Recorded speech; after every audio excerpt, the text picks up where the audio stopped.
रब्बिल आलमीन वस्सलातु वस्सलामु अला सय्यिदिल मुरसलीन अम्मा बाद फ़अऊज़ु बिल्लाहि मिनश शैतानिर रजीम बिस्मिल्लाहिर रहमानिर रहीम अस्सलातु वस्सलामु अलैका या रसूलल्लाह व अला आलिका व अस्हाबिका या नूरल्लाह। मोहतरम दोस्तों, अस्सलामु अलैकुम व रहमतुल्लाहि व बरकातुहू। मोहतरम दोस्तों, पिछले पार्ट में मैंने आपको एक हाफिज की एक इबरतनाक कहानी सुनाई कि किस तरह उस हाफिज को शैतान ने भटका कर और उस हाफिज को एक सिफली आमिल बना दिया और किस तरह वो इस चुंगल में फंसकर अपनी दुनिया और आखिरत तबाह कर बैठा। तो अल्लाह ताला से दुआ है अल्लाह पाक उसे हिदायत दे, हिदायत के रास्ते पे चलाए।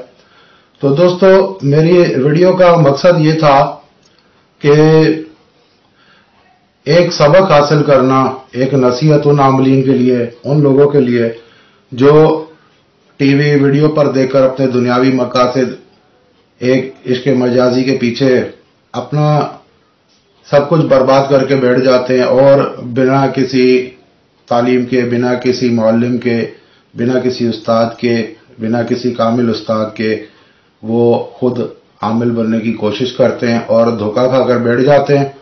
और होता अशर यही है कि फिर वो या तो फिर सिफली अमलियात में पड़ जाते हैं और अपना ईमान बर्बाद कर लेते हैं, या दीन से, दुनिया से बेजार होकर और एक इंसानी बगावत पे उतर आते हैं, इंसानों से नफरत कर बैठते हैं, या अपना दिमागी तवाज़ुन खो देते हैं, या नशे की लत में लग जाते हैं। शैतान उनको नशे के पीछे लगा देता है और फिर उनके दिल के अंदर दुनिया की नफरत पैदा करता है और मौत की लगन पैदा करता है।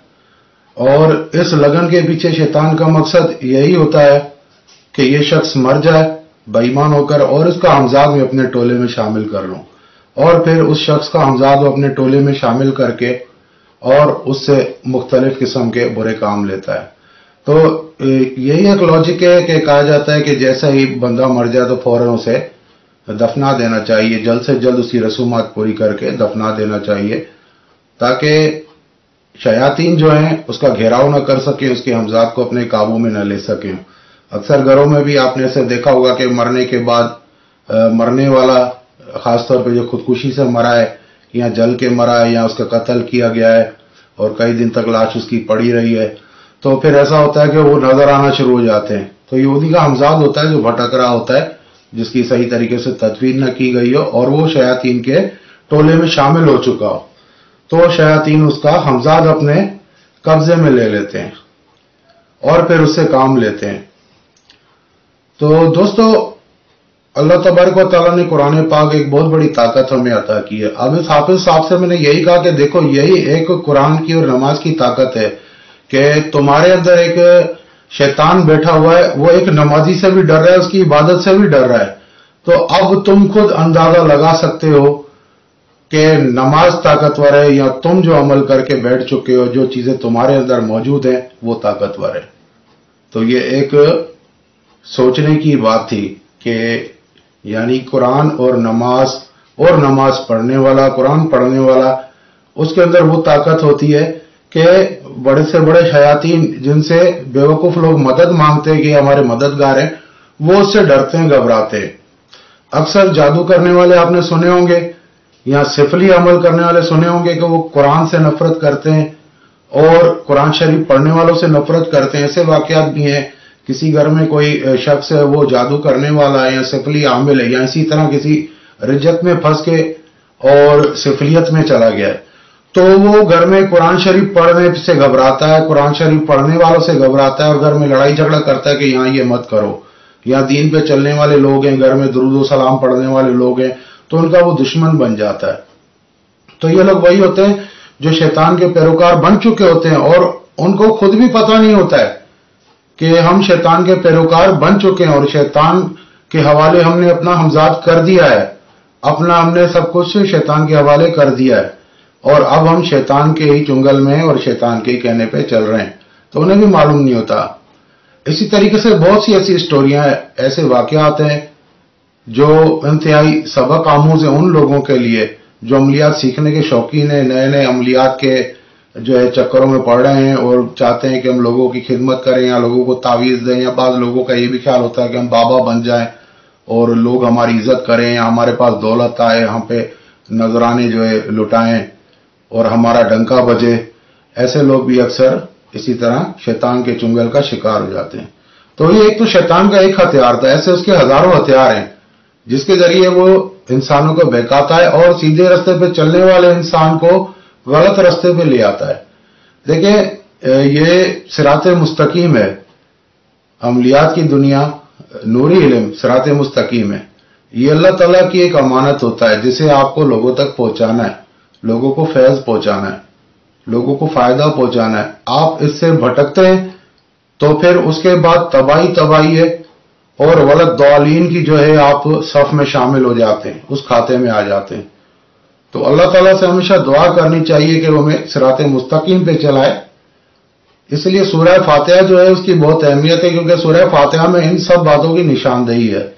अल्लाह ताला से दुआ मांगी जाती है, इहदिनस सिरातल मुस्तकीम सिरातल लज़ीना अनअमता अलैहिम, उनके रास्ते पे चला कि जिन पर तूने अपने इनामात किए हैं, जिनके ऊपर तेरे इनामात हैं, और ज़ालिमीन से बचा, यानी जलालत से बचा, गुमराही से बचा हमको। तो अल्लाह ताला से ही हमेशा मांगना चाहिए, अल्लाह ताला के नेक बंदों से निस्बत रखनी चाहिए। बहुत से आमिल ऐसे, मैं आपको ऐसे इदारे बताऊं, चहल काफ का जो है वो अमल करा रहे हैं, लेकिन सही चहल काफ भी उन्हें पढ़नी नहीं आती है, उनके पास है ही नहीं। चहल काफ जो है आप जहां देखेंगे, जिस किताब में देखेंगे, तो वहां अलग अलग तरीके से लिखी हुई है, कहां पे कहीं कैसे तरीके से लिखी हुई है, कहीं कैसे तरीके से लिखी हुई है। पहले यह तो कोई बता दे कि चहल काफ सही है कौन सी।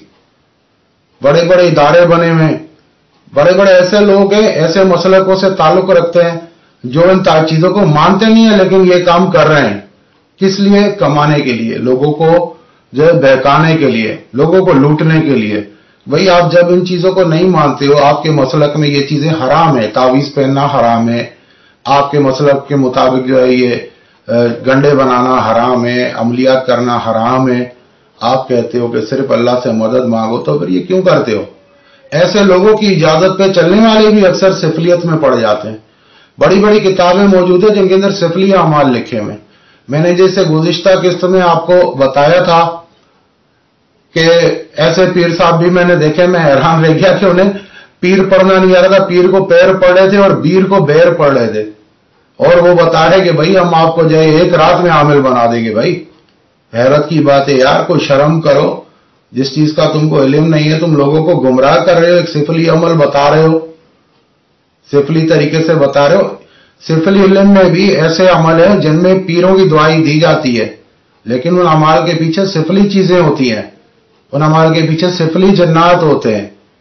आप तो ये सिर्फ देखते हो कि इसके आखिर में दुआई दी गई है, फलां पीर की दुआई, फलां पीर की दुआई, लेकिन उससे पहले आप देखोगे तो उसके अंदर बहुत से ऐसी बातें होंगी और मुशरिकाना होंगी।